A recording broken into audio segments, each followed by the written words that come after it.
All right, Happy New Year, all you diecast enthusiasts. What's the hub? It's New Year's Eve. It's 11 o'clock here, Phoenix time. All you East Coasters have already brought in the New Year. Um, I'm gonna take a look. This video is just kind of a concoction of some things. Um, I'm not gonna post my best finds of 2017 because I do way too much buying and selling, and a lot of what I pick up, probably at least half of what I acquire, actually turns over. So, um, pretty much the only cars that I have that are off limits are green light cars, and even a lot of the green machines I'm open to deal. But I will show you. This is how lame my year was as far as hunting goes. Off the top of my head, I'm sure I found some other stuff. I'm sure I probably found a couple of supers, although this was a horrible year for me for supers. I did find quite a few green machines, although the only one that I have left of the ones that I found is this one here. So that's how lame my year was. This is probably my best wild find.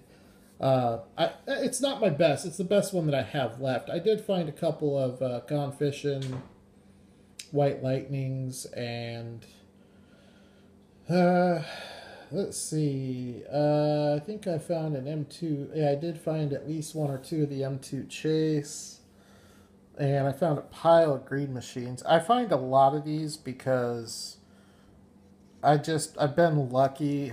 Hobby Lobby is one of the last true. It's one of the last true places where you can go and have a shot, where you don't have employees pulling them out of the case and taking them out to their car. So I find a ton of I've probably found about 15 or 20 green machines this year at Hobby Lobby, including a couple of White Lightnings too. So, but of all the ones I found, this is probably the best one I have left. It's nothing special. There's probably 300 of these, so it's not very rare.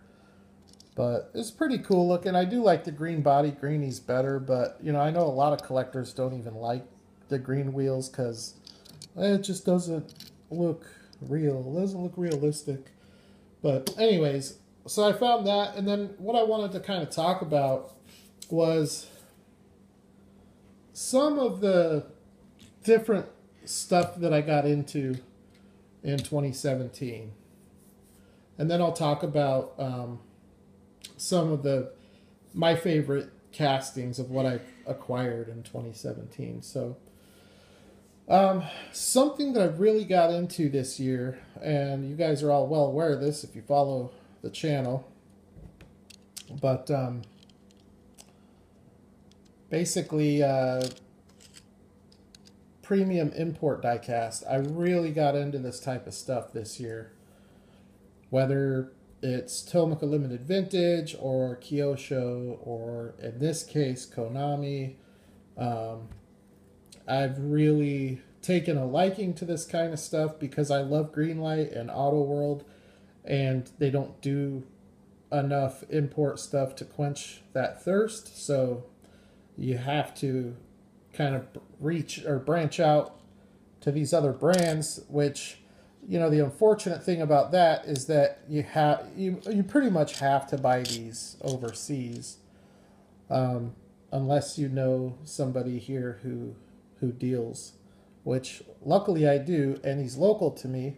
I haven't purchased anything from him in a while, but it's nothing personal, and it's more just a financial thing. This hobby is expensive, and back in April we found out we were expecting, and so I had to cut way back. And anyways, I did go through, I purchased probably 300 assorted import diecast cars. I think at one point I had 50 or 60 TLV. I probably had 70 or 80 Kyosho, and then I probably had another couple hundred Konami, and other assorted brands like Mini Champs and Auto Art, and just other real nice detailed stuff with really good detail. Rubber tires, lens, headlights, and tail lights, and all that kind of stuff. But it got kind of out of control. I think I probably overdid it a little bit, and I've passed a lot of that stuff on to other collectors and really got it narrowed down to the stuff that I feel like I want to keep in the collection, such as this Mazda RX-7 from Konami. I have a few Konami castings that I did keep, and this is one of them. And for good reason. It's an awesome looking little car. It's scaled right, proportions are right.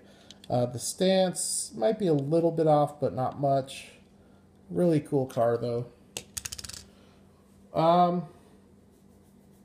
Here's another, well, here's a Kyosho model that was picked up in the midst of all of that import melee, and this is just a Nissan Skyline Coupe made by Kyosho. This is a beautiful car. One of my favorites. The lines on this thing, the stance, everything about this car is spot on. It's been shown a few times on the channel. Really nice Nissan Skyline. Really soft rubber tires, prototypical wheels. So this one is another one that I decided to keep. Pretty much all the import stuff that I have now is stuff that I plan on keeping. I have talked trade on a couple of them with some people, and hopefully at some point we can complete those trades. This car was actually one of the cars that I was considering trading. This is a Aoshima Mazda RX-3, and it is modified. You can tell it's modified. You've got the super flared fenders, that rear spoiler. Awesome detail in this car though from Aoshima. The deep dish wheels.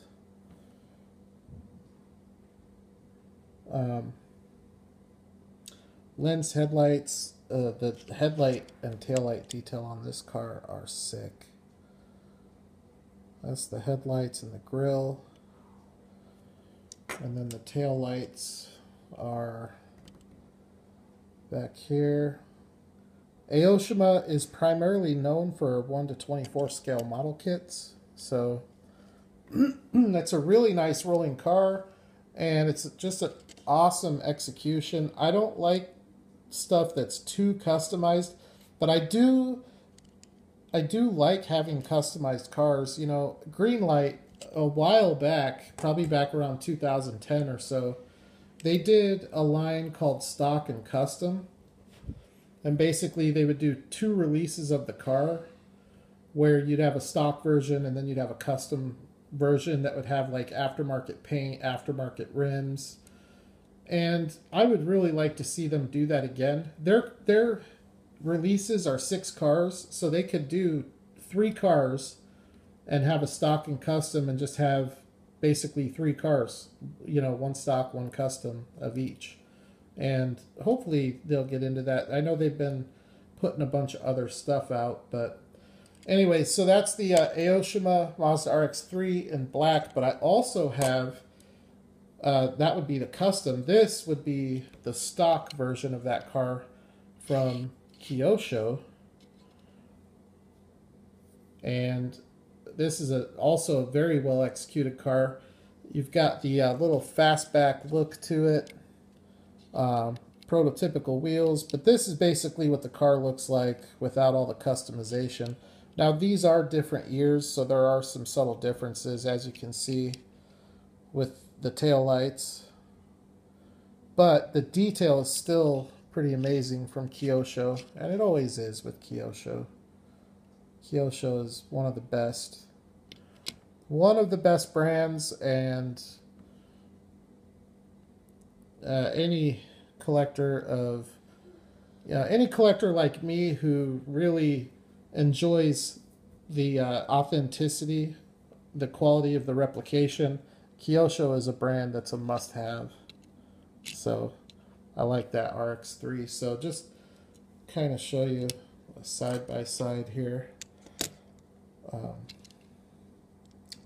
Those are the two RX-3s. I think both of them are equally as nice in different ways. I like to keep that pair though together just as an example of what you can do to soup one of these cars up. Another car that was acquired in that whole experiment, which I intend to continue to a lesser degree. I actually acquired a whole 6-car set of these. It's a dealership promotional car, and this is just the Subaru Legacy. But I also got the Crosstrek, I think, the Outback, the Impreza, and the Forester. And this one here just happens to be the Legacy. Now these cars are metal body, plastic base. They don't have interior. All the windows are blacked out. They do have prototypical wheels, which is awesome because all the wheels on all these cars look just like the actual wheels. But it is a really cheap plastic base with some really cheap plastic tires. The cars have the feel of a Maisto fresh metal, which if you've ever purchased one of those, they feel very cheap. And these cars feel very cheap, but they look very nice. And they were only available in Subaru dealerships, I think overseas. They might have been available in some here in the US, I don't know. And I know they made more than just the 5 that I have, but I really like Subarus as a car. They're great cars. They're made very, very well. And the all-wheel drive technology that they have is some of the best out there. So I really do like the brand. There's just not a lot of it in diecast form. So I did pick those up. And then probably one of my favorite premium import brands is Tomica Limited Vintage. And here is one of the many TLV cars that I picked up this year.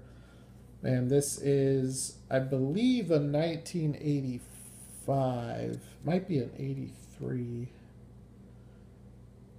I don't know. The year is not on the base. But it is a Honda Prelude.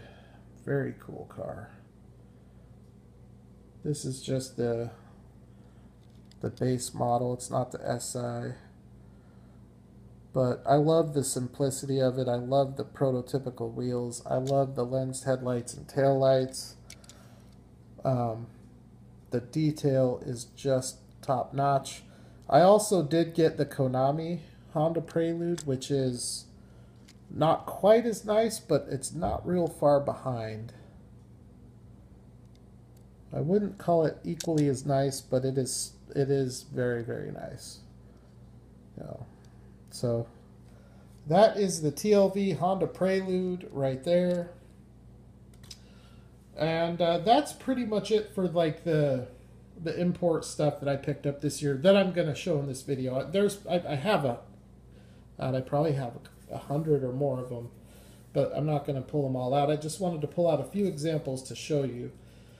One of my favorite cars that I added to my collection this year, and you know, part of that may just be because it's still so new to me, because I actually just got it this week, and it's already been in a couple of videos. But this car, the more I look at it, the more I love it. It's really turning into one of my favorite cars in my entire collection, and that is this new M&J exclusive M2. So hats off to M2 for actually making a car that I would consider probably in my top 5 of my entire collection. I didn't think that would happen, but I would really like to see M2 do some Auto Japan chase cars though, that are, you know, I don't know. I just don't find the M2 chase cars that they've been bringing out desirable. And I think maybe part of that's because I like the old school gold trim on the Chase, at least on the civilian models, you know. And then even on this one, you know, gold rims on this one would have been sweet. That's what the 1:24 scale has. So, but you know, this car's pretty limited anyways. So, but I really love this car. I think it made this video mostly because it's so new. But M2 has shown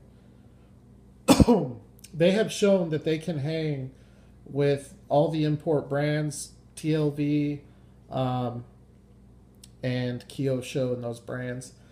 Now, you know, I know a lot of people will argue that those other brands do a much better job, and yeah, they probably do, but not for the money they don't. I mean, this is like a $10 car. 10 to 12, well, it's probably 15, but even at 15, this is about $10 cheaper than your average Kyosho or TLV. So, and a regular M2 Datsun 510, which doesn't look nearly this nice, but those are only $6. If you can beat the scalper to it. Once the scalper gets to it, then it turns to $12, and they get it. They get $12 all day. That's why they scalp. But for the money, you know, M2's probably making the nicest Auto Japan cars you can get when you're talking about the Hako and the 510 and the 71 Datsun Fairlady. I really hope they expand their Japan catalog. I really want to see a Ken Mary Skyline from M2. I think that car is like the quintessential M2 car for them to do. I think they would hit it out of the park. I would love to see them do all kinds of different Japanese cars, but you know, I hope that would be their next one. I know Greenlight plans on bringing this car out in May, and I have to say, with what I've seen with those 240Zs, I don't have a very high expectation. And it's unfortunate, but I am holding out hope because they did a really nice job on the R34 Skyline. And so it's like you got one that came out that was really nice and one that was awful. So hopefully the Bluebird fits somewhere in the middle there. It really looks like they didn't take much time to get that 240 designed. It just looks awful. So hopefully they take their time with the 510. I really want them to make a 510 that competes with this one. And so it's so important to get the right stance on the car. I cannot emphasize that enough. That's like one of the most important things about designing a new tooling is to make sure you get the stance right, because every time you release that casting, you're going to have that stance. So it is critical to get the stance right. And M2 has done that both with their track versions of the 510 and the civilian versions, which have different bases, but it gives you, you know, one of them gives you a stock ride height, and then one of them gives you the track ride height. But the stance on both of them looks appropriate. So this car is unbelievably nice. In my opinion, it's the nicest car they've ever put out in this scale, probably in the 1:24 scale as well. I know a lot of people will disagree with me on that because a lot of people don't like the Japanese stuff. But I have a lot of reasons why I say that, and that's one of them. In fact, while we're talking about M2, I found this today, and I'm going to just crack it open off the card here. It's the Auto Drivers 1971 Chevy Camaro. Now, I bought the premium Camaro when it came out a few months back, and I threw it away because I didn't throw it away. I dropped it on the tile floor and busted it up. Now it's sitting, I think, in my pantry in a couple of pieces. But I was frustrated with it because the casting, the tooling itself looked really good. Where it lost me was with the opening doors.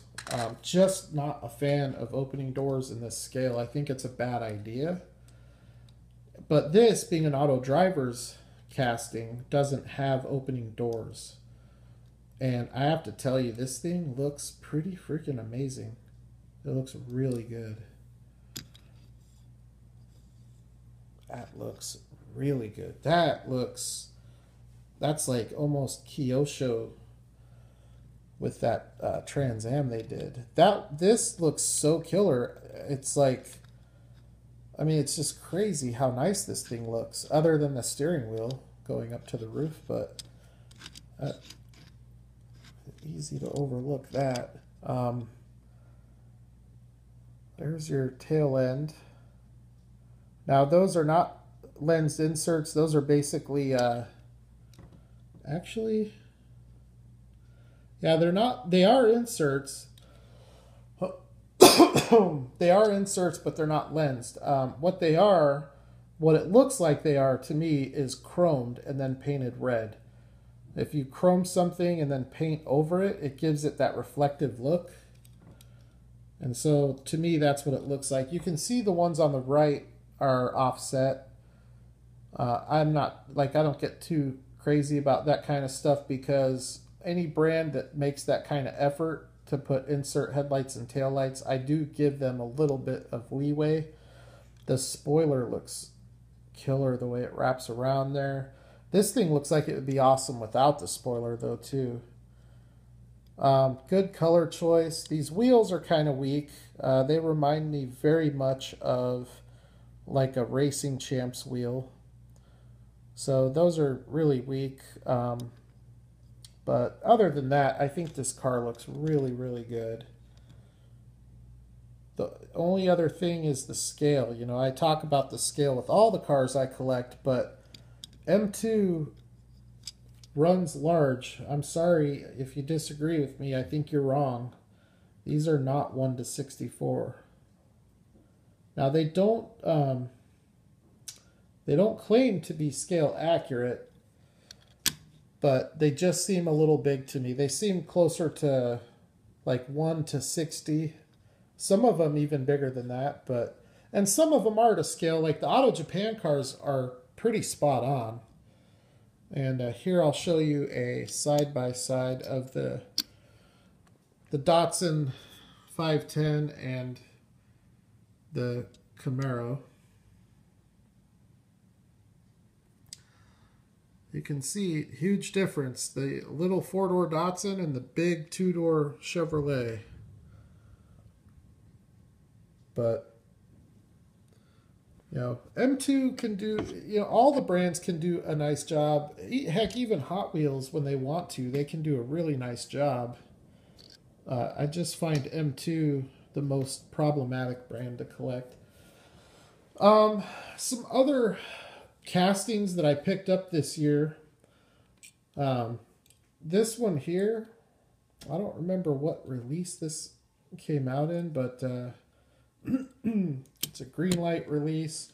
I typically prefer this with the lift. But this model came out looking so nice that I had to add this to the collection. I love the color. I love the paint job. It's so period correct, and I think it's even a factory color. The hubcaps look great. The grill on it looks great, as does the tailgate. So green light has been, you know, the wobbly wheels. I think that's more a factor of the white walls not being perfect circles that gives it that look. But other than that, I mean, for a static display, they look really good. There's the tailgate with the taillights. And I was happy to see that they brought this out with the lift too. I'm surprised they did that with this truck, but haven't done it with the C10 yet. But I do think it's coming. Now that the Ram Charger's coming, I think the C10 is going to be one of the next ones on that list. Another car that I added into the collection. I don't recall where I got this one.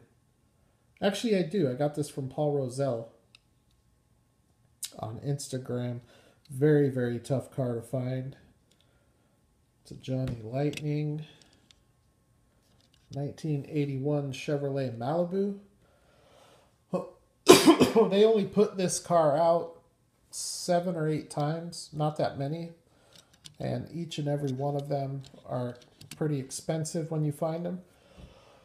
And that doesn't count the zingers. The zingers are pretty inexpensive when you find them because nobody wants them, or not nearly as many people. But the classic golds and the project in progress, and the ones that were released during the Tomy era, which is the maroon and the champagne and gold one, you know, they're $30 castings to if you can even find them. So these cars definitely sell for quite a bit, and this is one. In my 4 or 5 years collecting, I have only run into 1 or 2 opportunities to even acquire this car, and so I just got lucky. I got the project in progress from SKDC Murder Mitten on Instagram. That dude's collection is ridiculous, and he had an extra one, so luckily I was able to get that one too. It basically looks just like this, but it's the projects in progress, so it's got like primer and scratches and dings and stuff like that. But very happy to add all of the 81 Malibus that I added, and I think I added 4 or 5 of them this year. And those will probably not ever leave my collection because they're just too hard to find. They're just too hard to replace. It's a lot like the Greenlight Fox Body Fastbacks that I have. I can't ever sell them because I'll never be able to replace them. They're just too hard to find and too expensive. A casting that came out this year that I was actually really surprised by from Greenlight. It actually has a spot in the display cabinet. Is this 2015 Jeep Willys. It's an unstamped or unnumbered casting, which doesn't mean anything. It doesn't make it a pre-production or anything like that. It just makes it a very common error. But the casting came out so good. It really came out good. It looks... I don't think there's really anything they could have done to make it better. I mean, this is like the perfect example of this car. Yeah, it's got a full-size rubber spare. It does have prototypical wheels. It's just a killer casting. And it also does come with the hardtop. So this is one thing that Jeep does, or that Greenlight does so well, is Jeep castings. This is your modern Greenlight Jeep, and this is kind of your throwback. I think this is a 1980. It's a 1989 Jeep Wrangler. This is from the Black Bandit. The top comes off, but this one's really stuck on there. And every time I try taking it off, the windshield starts to come with it. So I'm not going to pull the top off of this one. But they just do such a good job with these Jeep Wranglers. It is probably one of their better, or they are, I should say, they are probably some of Greenlight's better toolings. And the nice thing is they all look good because they have 4 or 5 different Jeep Wrangler toolings, and they all look really good. I would like to see them retool one though without the door, and then just do like no top, no door, and just have like an off-road looking Jeep. That would be pretty cool. I'd also really like to see the 4-door Unlimited in the 1/64 scale. They currently do it in 1/43. Another casting that I picked up this year This is another exclusive. I'm not sure if it's a... I think it might be a Miho exclusive, but honestly, I don't remember for sure. But this is the... what is it? 1965 Chevy tow truck with the Texaco livery. this you know, I got it, and when I got it out of the package, it actually is surprisingly nice.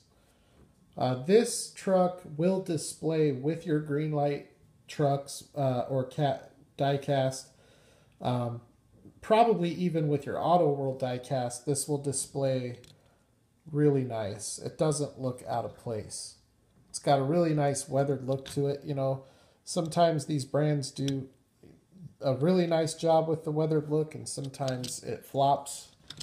Like I think on the Big Lebowski Ford Torino. I just think that was a flop. It doesn't look good. But then you get the Miho Christine, and it looks amazing. That's a car that I should have pulled out for this video, because that car is one of my top 3 acquisitions for 2017. In fact, hang tight just a second. I'll let you look at this and this, and I'll be right back in just a second.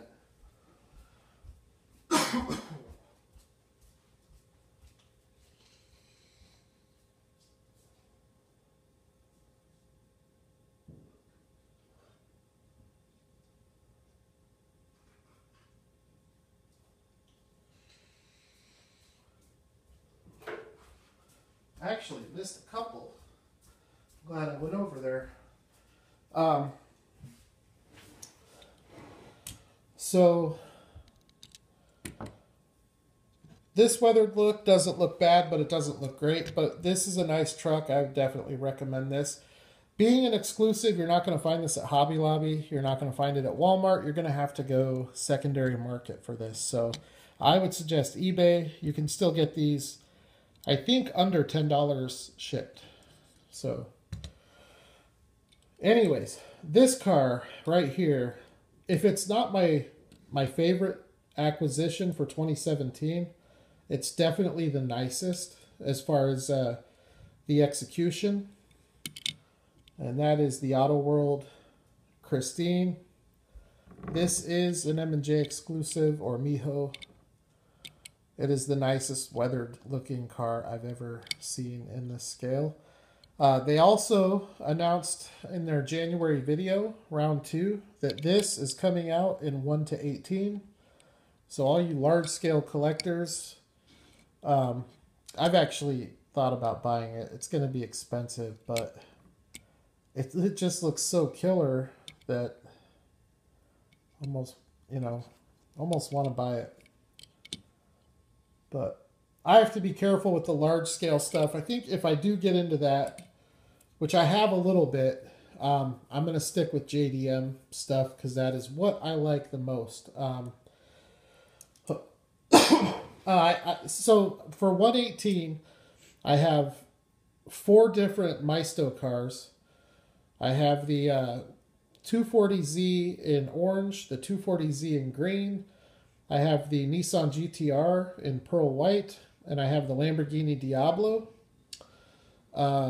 In 1 to 43rd or 1 to 24 scale, I have the AMC Gremlin X and the Datsun 510 Bluebird, and I'm adding a couple more of the Datsun 510s. So I don't plan on doing too much large scale stuff, but because of how much space they take up, I'm going to stick to Japanese only on that stuff for the most part. Here's another one that I found this year that I really do like this casting. I've never seen it before. Never saw it before I got it. Haven't seen it since I got it. So this one doesn't show up at antique malls or flea markets too often. But I love this truck. It's a really nice dually, and it's a Racing Champs casting. Execution on it is pretty nice. It's really nice for when it came out. It came out 15 or 20 years ago. It's not anything like the new Greenlight trucks, but I wish Greenlight would do one of these. An F350 dually would be sick. But really nice truck. I was happy to find that one. And the last the last one, I pulled this one out just because I got it this year. And I really like it. And I've only looked at it the one time when I opened it. So here you go. This is a Greenlight 1968 Volkswagen Type 2. And I have number 721. But here you go. This thing is so awesome looking. From the Ron John Surf Shop. Now this is a Greenlight casting that has a really nice weathered look. I like this better than the first one that came out, the van. I have that one too. That one's gotten kind of expensive. I like this one more than that one. Really cool truck. And this one did come with the surfboards, which are not attached, and they're very, very detailed. Look at the wood grain on that surfboard. Very, very cool. The other side even has the fins with a little bit of flashing. But yeah, I really dig this this Volkswagen.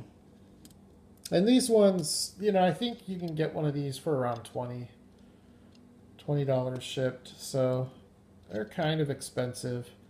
But a lot of the Greenlight exclusive stuff is like that. Same thing with the Auto World, or the Johnny for that matter. Exclusive cars cost more, typically because they're harder to get. But when you have a whole collection of 400 or 500 Greenlights, you don't want them all to be the Toys R Us purchased or Walmart purchased Greenlight cars. You want to mix in a nice selection of exclusives, because Greenlight, they do so much with exclusives and chase cars, and you know, you want to try to have a nice assortment. At least that's my outlook on it. So that's it as far as cars that I've added this year and stuff that I've kind of gotten into. I've noticed with my 4 years of collecting that my taste changes about every 4 to 6 months, and I go hard at something and then I get bored with it and I kind of shift gears and change directions, and I get really heavy into something else, and then I'll collect that for a while. What I need to get better at is not overbuying so that I don't have to sell as much of it, you know.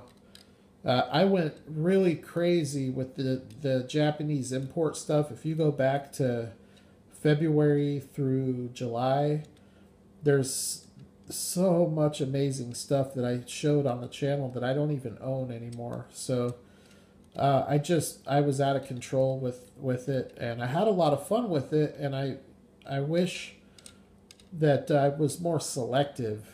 And so, but you know, you learn as you collect. Those are the type of things you learn. This is one of my favorite M2 tooling. Somebody asked me the other day, what's your favorite M2 tooling? I don't know. I actually like a lot of their toolings. It's not their toolings that I dislike. It's their execution. That's what I have a problem with M2. But if I were to have to pick, this would definitely be on the list. Only the lifted one, though. I do not really care for the stock F100. It doesn't look good to me. But the lifted one looks absolutely amazing. This thing looks so good. Nobody could even deny that. That is a killer looking pickup truck. So that would be on the short list. I really like this tooling a lot too. The Ford Falcon Club Wagon. I like the Econoline, but I think I do like the the Falcon better. I like civilian models more than I like commercial models. So, therefore, I prefer this to the cargo van. Really cool van right here. And obviously the other M2 tooling, probably my favorite overall M2 tooling, is this one here. When they first came out, I think it was the Skyline, the Hako Skyline, because the lowered 510 didn't come out in the first release. It didn't come out until the second release, but the lowered Datsun 510 is my hands down my favorite M2 tooling. There's not even a close second place. I really, really, really love this tooling. It looks just so amazing. Another tooling from M2 that I like a lot that I don't have out is the 69 Plymouth Roadrunner. I like that one a lot too. And so we're over 40 minutes. So what I'm going to do before I end the video is I'm going to show this last Greenlight car, which I've had for probably 3 years, whenever it came out. It's another Volkswagen Type 2, and it's from the Hollywood, Greenlight Hollywood. And it's from the movie Field of Dreams. And this van has so many examples on it of why I love Greenlight so much. The detail is just amazing. The bumper stickers, the window stickers, the license plate, the luggage rack. Even on the front windshield you have bumper stickers. You have a full-size rubber spare. You have a busted out headlight. It's just a killer van. And this is just one of many reasons why I love collecting this brand. I am thinking, though, of buying some of these and taking the luggage rack for customs. I think you can make some really cool customs with these. These luggage racks have shown up on a couple other Volkswagen vans since this one, so you wouldn't have to pay the Greenlight Hollywood premium that those cars seem to bring. At the end of the day, I think a lot of the Hollywood cars are going to be some of the least valuable, just because there are so many of them produced. They produce 2 or 3 times the Hollywood cars that they do any of the other releases. The only other one that they've really started producing a lot of is the Hitch and Tow, because the popularity of those has blown up. So they are making over 10,000 of those now. But like the Greenlight Muscle and all the other, like Black Bandit, Country Roads, which I don't even think they make Country Roads anymore. I think they stopped that because they have so many other ones that they started. They only make around 5,000 to 6,000 of those, but they'll make 10,000 to 15,000 Hollywood, just because there's so much more demand for it. And Greenlight, they don't predetermine how many they're going to produce. They do it based on sales. So if they come out with a 6-car set and it sells really good, then they'll go in and produce more to fill those orders. And then they'll stop making them when they stop getting orders for them. So that's what determines the production of Greenlight cars. That's why some of them stop at 3,000 and some of them go all the way up to 15. It's a unique model. I like it. It allows them to not overproduce. It also allows them to keep a lot of it real limited, but it allows them to not waste their money producing cars that aren't selling, so that they can do things like expand their licensing and expand their tooling catalog.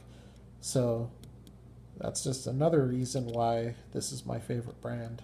So anyways, with that, I'm going to wrap up the video. Thank you everybody for watching. Have a happy new year. And I've got some packages on the way, so in the next few days, I will have some diecast content for you to check out. Some really, really, really cool stuff. I can't wait to get it, and I can't wait to get it displayed in my collection, and I can't wait to show it off to you guys. So a lot of you guys probably already have part of what's coming. One of the pieces that's coming is a custom, so there probably aren't any of you out there that have it, although some of you might. But anyways, I will cross that bridge when I get to it. But thanks for checking out the video. You guys be safe, and I'll holler at the next one.